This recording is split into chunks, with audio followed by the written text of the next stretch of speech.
Did the Lakers look like a certain playoff team last night?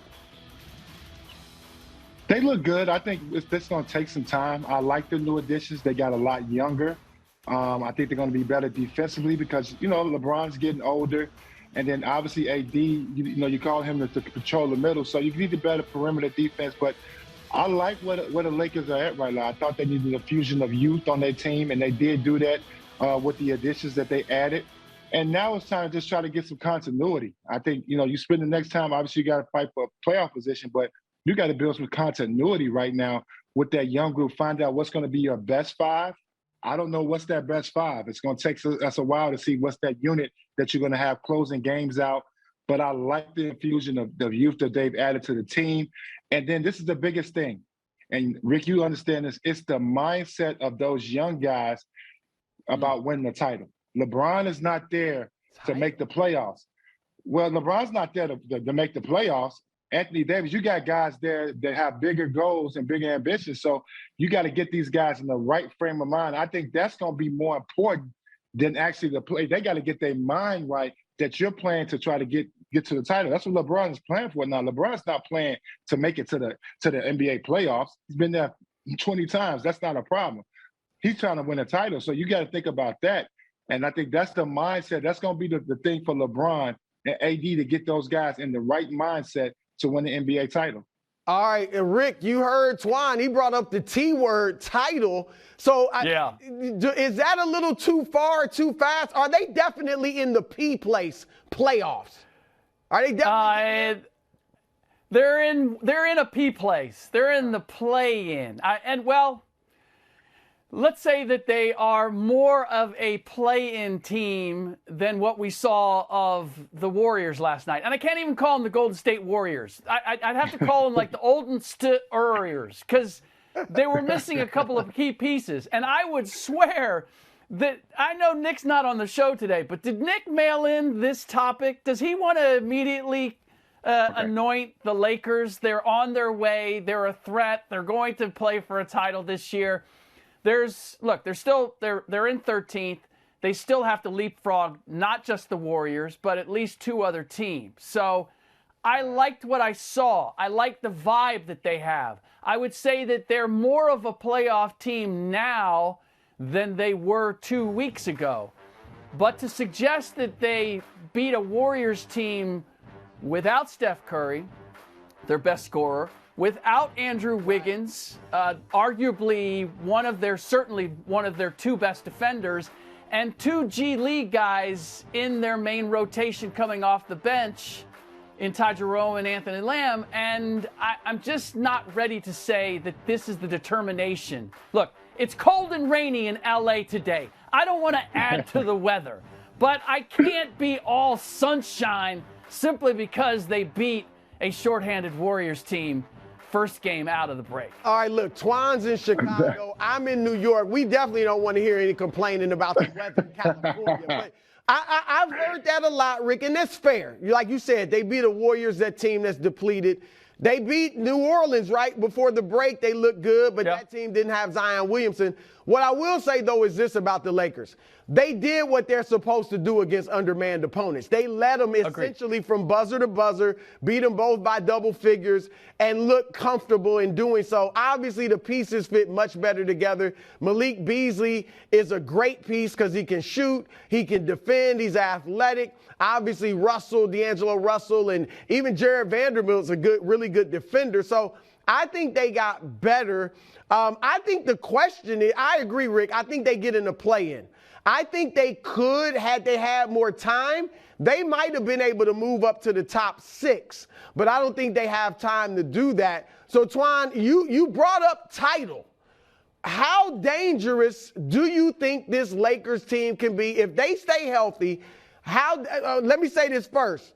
I agree with you in that if they get into the play-in, which we think they will, they survive the play-in, I think they'll be dangerous. I'm not saying win the West dangerous, but could they knock off Memphis? The top 3 seeds are Denver, Memphis, and Sacramento. If either of them gets a Lakers team that's playing well because they've been through the play-in, I think that's a seriously tough series for one of those top 3 seeds. So, Twan, how far do you think the Lakers can go realistically? As far as LeBron James and Anthony Davis take them, and probably a little bit more if Anthony Davis can stay healthy. I like where they at. I think obviously the fusion of youth that they have, I think is great for the Lakers. They need that. The Russells, you know what I mean? The Malik Beasleys of the world, the Jared Vanderbilts, guys that are going to maybe do a little bit more dirty work where AD and LeBron can really focus in on the hard labor of scoring the basketball. I like what they got. They needed that infusion of youth, and we got to wait and see. I just think if they're able to guarantee the top 4 teams do not want to play them. I can guarantee you that they do not want to see the Lakers in the 7-game series. So I like where they're at right now. It was a good pickup to get a lot younger. And LeBron James ain't hit his stride yet. Wait till LeBron James hit his stride. When LeBron James hit his stride, and I like what AD's at. As long as AD continues to play, we know AD has time, may not play sometimes. So that worries me. But if AD can stay healthy, this sky's the limit. I would not want to be a team. I would not be a 3 seed and have to play the Lakers at the 6 seed. I wouldn't want to play them. It's a tough first-round matchup for sure. All right, Rick, you mentioned the Warriors earlier. Let's go to them. They're down to the 10th seed. Obviously, they got some injury issues. Is it time for the Warriors to hit the panic button? Oh, hell no. Oh. It was time a long time ago to hit the panic button. That panic button is like dead now. They've already hit it. So they hit it when they started. They hit it when they started out, when they couldn't win a game on the road. They hit it when Steph Curry got injured, and now we don't know how long he's going to be out or what he's going to be like when he gets back. They hit it when their defense was demonstrated as being non-existent. They hit it when they discovered that Kuminga and James Wiseman and Moses Moody weren't ready to step into the shoes of Nemanja Bjelica and Otto Porter. They hit it when they traded for Gary Payton II, and it turns out that GP is hurt more than they thought, and now they don't know what they're going to get out of that. Like this now, because they lost to the Lakers, that panic button, that's been activated, and it was a while ago. Did it start with the punch? Did that essentially ruin the season, set a bad tone? I'm not going to say it ruined the season. I'm going to say that it complicated their ability to rebound from the issues that they have. The defensive issues that they have are directly connected to the punch, because Draymond Green has not been able to have the authority and the voice and make the demands necessary to bring this team to the level of defense that is necessary. And that starts with Jordan Poole. Like, one of the things that last year worked so well, Jordan Poole is not a good defender. And now that he's gotten paid and he's stepping into Steph Curry's shoes at various times, he's even less interested in defending. And last year, Draymond was really good about, and I talked to Andre Iguodala about this, they had a good cop, bad cop thing going with Jordan in terms of getting him to play as hard a defense as they could.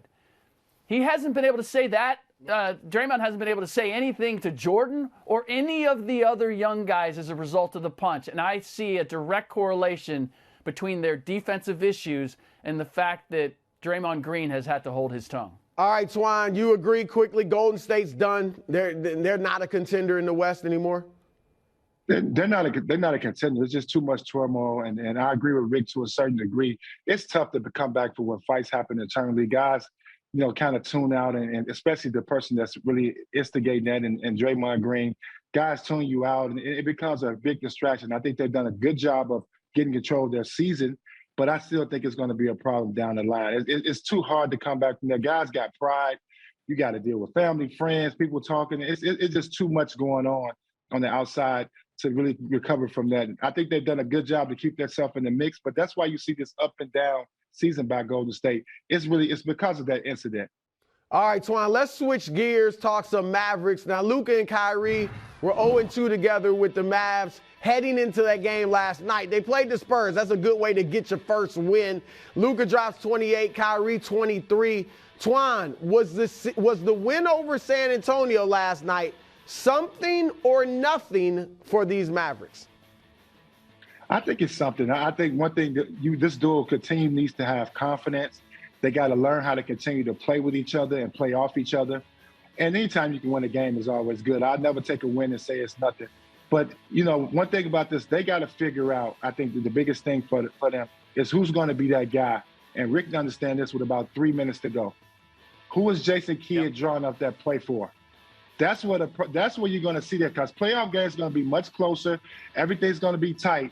Who are you drawing up that play for? Is Kyrie going to be comfortable taking I did it with LeBron, getting in the corner and waiting to see if he gets a shot? Is Luka going to be comfortable with Kyrie going one-on-one? Those guys have got to be able to accept that on who's got the hot night. Believe me, I play with Paul Pierce, and you got to be able to accept certain things. And you got to realize when the coach gives it to that certain individual, you got to be humble enough to do that and continue to do your job. So I'm interested to see that as the season goes along and we get to the playoffs.